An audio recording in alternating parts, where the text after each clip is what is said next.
Did we just get the third episode of Interdimensional Cable?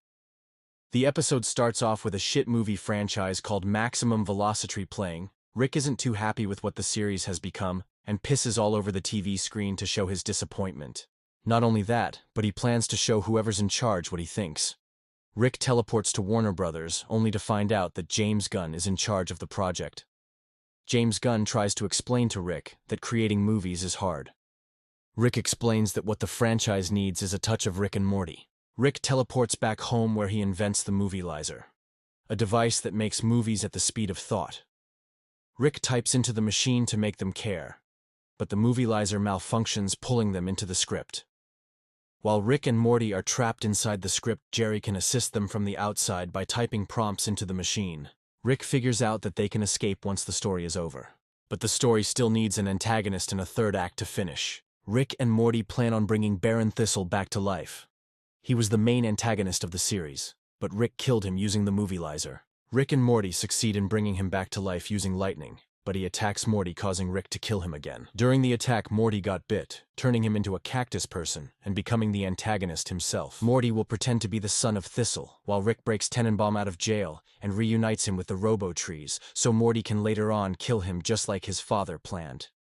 And this will serve as the movie ending. Morty tracks down Thistle's old henchman and continues the doomsday plan of melting the ice caps to further the movie plot. In prison, Rick finds Tenenbaum and they start a riot and break out. Back in the real world, James Gunn tricks Jerry to go into the kitchen while he tries to steal the Movielizer.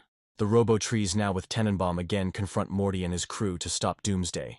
But both Rick and Morty get caught betraying their own groups. Jerry walks out the kitchen to confront James Gunn. James Gunn tells Jerry to betray his family. Jerry doesn't like that and knocks him out.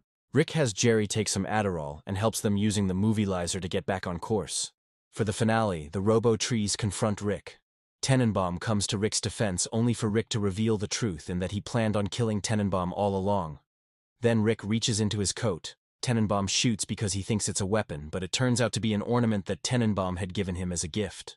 Rick pushes himself and Morty into the doomsday weapon, finally ending the movie. Rick and Morty make it out the Movielizer, only to discover James Gunn has stolen the Movielizer's hard drive. We see James Gunn explain the technology to the people of Warner Brothers, but they end up taking it and shooting him. In the post-credit scene, we see Jerry in the Movielizer this time, as Summer leaves her erotic raptor fiction in the Movielizer, leaving Jerry stuck. That episode of Rick and Morty was definitely not what I was expecting. I go into these episodes with little to no trailer in mind. I thought this was going to be another episode of Interdimensional Cable. While the family does watch the movie series together in the living room, it turns out the series is made right there in their own world. It's just a really weird movie franchise, so I'm not sure if this is a proper third episode of Interdimensional Cable or not.